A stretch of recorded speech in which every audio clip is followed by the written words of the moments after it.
इस वीडियो में इलीसीड के चैप्टर 213 से लेकर 215 तक एक्सप्लेन किया गया है। अगर इसके पहले के वीडियो नहीं देखे हो तो कमेंट बॉक्स में प्लेलिस्ट का लिंक है, जाकर देख सकते हो। चैप्टर शुरू होता है और अर्थक्वेक बोलता है, लॉर्ड एंड्रे, आपको परेशान होने की जरूरत नहीं, मैं इसको देखता हूं। एंड्रे कहता है, वो आदमी तेरी लीग से काफी ऊपर है। वैसे केडन, तुझे ये तो नहीं लग रहा कि मैंने चैलेंज इसलिए रिजेक्ट किया क्योंकि मैं हारने से डर रहा था?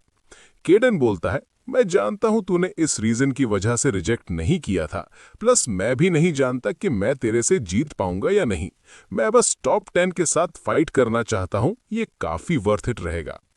गैरेट सोचता है, इसी वजह से बोला जाता है कि केडन फाइटिंग के लिए ऑब्सेस्ड है, प्लस इसकी पावर टॉप 10 के बराबर है। ओए, अगर तुम दोनों फाइट करोगे तो वहां जो बच्चे हैं उसके इम्पैक्ट से जिंदा नहीं बचेंगे। केडन कहता है, कुछ दिक्कत नहीं होगा, कर्टेन यहीं पर है। गैरेट सोचता है, हाँ, कर्टेन भी काफी पावरफुल है, वो बच्चों को प्रोटेक्ट कर सकता है। कर्टेन सोचता है, ये कमीना मुझे इसमें क्यों घसीट रहा है, इन बच्चों से मुझे क्या लेना देना। फिर वो बच्चों की तरफ देखता है जो कि उसको काफी एडमायर कर रहे होते हैं। कर्टेन बोलता है, अच्छा ठीक है, मैं इनको प्रोटेक्ट करने की पूरी कोशिश करूंगा। केडन पूछता है, कर्टेन, क्या तू इस जगह को आइसोलेट कर सकता है? कर्टेन सोचता है, ये कमीना खुद की एनर्जी बचाने की कोशिश कर रहा है। इतना बोलकर वो उस जगह को आइसोलेट कर देता है। तभी एंड्रे केडन के ऊपर अटैक कर देता है। कर्टेन सोचता है, एंड्रे को शर्म आनी चाहिए, टॉप 10 में होने के बाद भी स्नीक अटैक कर रहा है। एंड्रे बोलता है, तू कितना बेवकूफ है कि मेरे से फाइट करते वक्त डिस्ट्रैक्ट हो रहा है। पर तभी काफी तेज की लाइटनिंग आती है और केडन अटैक करने के लिए आता है। उन दोनों के अटैक्स आपस में क्लैश होते हैं, जिससे काफी तेज का धमाका होता है। कर्टेन सोचता है, स्पेशल आइसोलेशन बनाने के बाद मुझे इन्हें प्रोटेक्ट करने में काफी दिक्कत हो रही है। वो साइड में देखता है जहां सारे प्रोफेसर ने भी शील्ड बना लिया रहता है। अर्थक्वेक सोचता है, मुझे विश्वास नहीं हो रहा कि मेरे अलावा बाकी तीनों मर गए हैं। आखिरकार केडन कितना पावरफुल है। हम देखते हैं कि केडन के अटैक से एंड्रे के हाथ में इंजरीज हो जाती हैं। वो बोलता है, मुझे समझ आ गया है कि तू कोई इजी ओपोनेंट नहीं है। केडन कहता है, हाँ, मुझे भी समझ आ गया कि तू टॉप 10 में क्यों है। एंड्रे सोचता है, इसको हराना आसान नहीं होगा, प्लस मैं अभी अपनी पूरी पावर के साथ फाइट नहीं कर सकता। चल, अब हम यहीं पर रुक जाते हैं। मैं तेरा पॉइंट समझ गया, क्या इतना काफी नहीं है? प्रोफेसर सोचते हैं, हमें लगा कि केडन हार जाएगा, पर यहां तो एंड्रे ही रुकने के लिए बोल रहा है। केडन पूछता है, तूने अभी क्या बोला कि तुझे मेरे पॉइंट समझ आ गए? इतना बोलकर वो अटैक कर देता है, जिससे काफी ज्यादा इंपैक्ट आता है। केडन बोलता है, मैंने तेरे से क्लियरली बोला था कि मैं फाइट करना चाहता हूं। एंड्रे कहता है, तेरे से बात करना काफी मुश्किल है। केडन, मुझे नहीं लगता कि हम दोनों अभी फाइट कर सकते हैं। भले हमारे बीच अभी दिक्कत है, पर मेरा ऑफर अभी भी तुम्हारे लिए सेम है।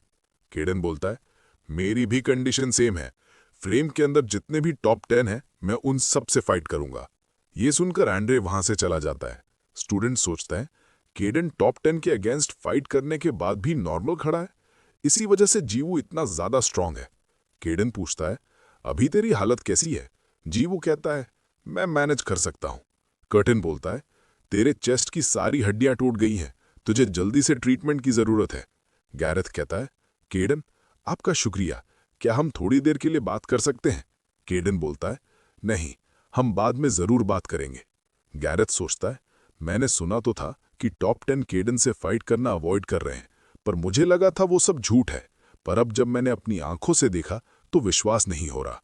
सीन शिफ्ट होता है और कर्टन ने जीवू को हील कर दिया होता है। केडन बोलता है, बहुत बढ़िया।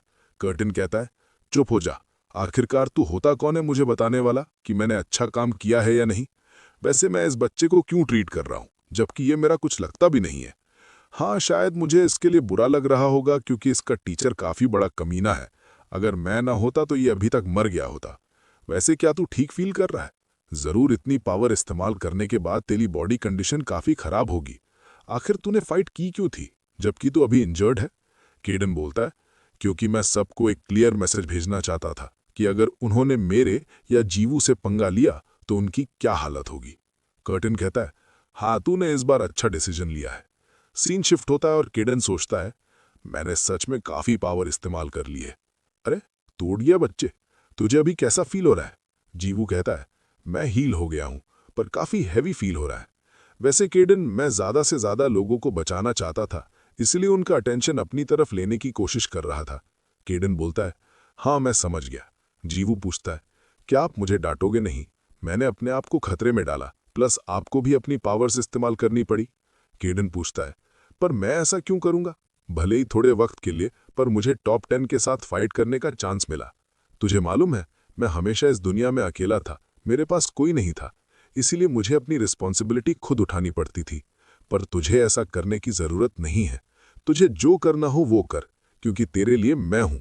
तू तो काफी लकी है कि मैं तेरा मेंटोर हूं। सीन शिफ्ट होता है और गैरेथ बोलता है, मैं वंस अगेन तुम्हें थैंक यू कहना चाहता हूँ। केडन कहता है, इसकी कोई जरूरत नहीं है, मैंने ये सब तुम्हारे लिए नहीं किया है। गैरेथ बोलता है, पर फिर भी तुम्हारी वजह से हमारे स्टूडेंट्स सरवाइव कर गए, प्लस अगर तुम ना होते तो पूरी एकेडमी ही तबाह हो गई होती, जिससे ऑर्गेनाइजेशन को काफी नुकसान होता। केडन कहता है, हाँ मैं समझ गया। गैरेथ सोचता है, क्या ये वही केडन है जिसके बारे में मैंने सुना था? मैंने सुना था कि इसको कभी किसी से कोई मतलब नहीं रहता था, प्लस फाइटिंग के लिए एकदम ऑब्सेस था, पर कल इसने अपने स्टूडेंट को बचाया और अभी मेरे साथ बात करने भी आया है। केडन पूछता है, वैसे तू उस बैरियर में कर क्या रहा था? अगर तू टाइम से एक्शन लेता तो आंड्रे के अलावा बाकी सबको मार देता। गैरेथ बोलता है, वो मैं अपना फीनिक्स घर पर छोड़ आया हूँ। केडन पूछता है, क्या सच में? तू तो काफी गैर जिम्मेदार है। गैरेथ बोलता है, वैसे मैंने एक्सपेक्ट नहीं किया था कि तुम्हारा कोई स्टूडेंट होगा, प्लस वो स्टूडेंट जीवू होगा, ये तो काफी अनएक्सपेक्टेड था। केडन कहता है, हाँ मैंने भी ये सब एक्सपेक्ट नहीं किया था। गैरेथ कहता है, मैं और मेरी एकेडमी जीवू पर ज्यादा अटेंशन देगी, प्लस उसको सपोर्ट प्रोवाइड करेगी। केडन बोलता है, भूल जा, ऐसा कुछ भी मत करना। गैरेथ बोलता है, पर तुम दोनों ने काफी सारी ऑर्गेनाइजेशन की हेल्प कर दी है, वो सब तुम दोनों को कुछ न कुछ ऑफर करना चाहते हैं, प्लस जीवू तुम्हारा स्टूडेंट, क्या तुम सच में इस ऑफर को रिजेक्ट कर रहे हो? केडन बोलता है, मुझे इन सब चीजों की कोई जरूरत नहीं है और मैं श्योर हूं कि मेरे स्टूडेंट को भी ये सब नहीं चाहिए, इसलिए तू ज्यादा चिंता ना करते हुए बस अपना काम कर। सीन शिफ्ट होता है और हम जीवू के सारे दोस्तों को देखते हैं। जीवू पूछता है, क्या तुम सब ठीक हो? जी-सॉक बोलता है, वाह मिस्टर कर्टन तो कमाल के हैं, तू तो हम सबसे ज्यादा इंजर्ड था, पर अब पूरी तरह से ठीक हो गया है। जीवू कहता है, मुझे माफ कर देना, बस मैंने अकेले कर्टन से ट्रीटमेंट ले ली। सुबिन बोलती है, तुझे समझ आ रहा तू अभी क्या बोल रहा है?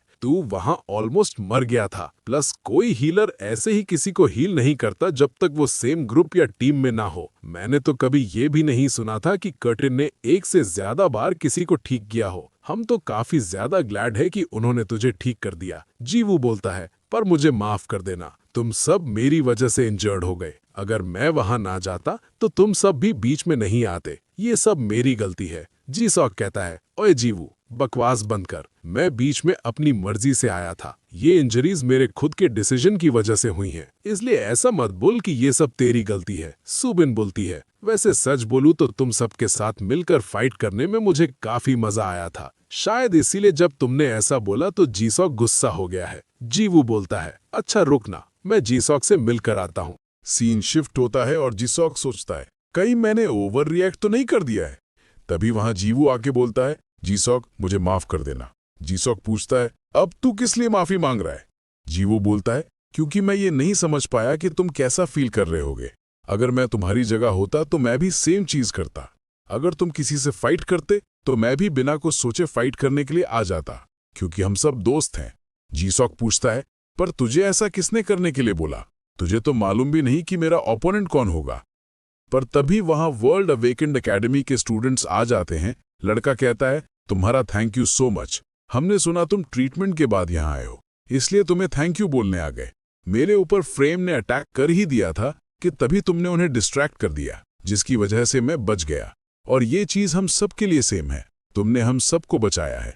बाकी लोग भी आना चाहते थे पर वो सब अभी ट्रीटमेंट ले रहे हैं। हम सब तुम्हारा दिल से शुक्रिया करना चाहते हैं। जीवू सोचता है, मैंने जो भी किया वो सब बेकार नहीं हुआ। तभी टॉप 10 भी बोलते हैं, तुमने और तुम्हारे मेंटर ने हमारी जान बचाई है। अगर प्रोफेसर बाहर आ जाते तब भी वो सब एंड्रे के आगे कुछ भी नहीं कर सकते थे, इसलिए तुम्हारा थैंक यू सो मच। ये सुनकर जीवू भी उससे हाथ मिला लेता है। इसी के साथ ये चैप्टर यहीं पर खत्म होता है। नेक्स्ट चैप्टर अगले वीडियो में आएगा।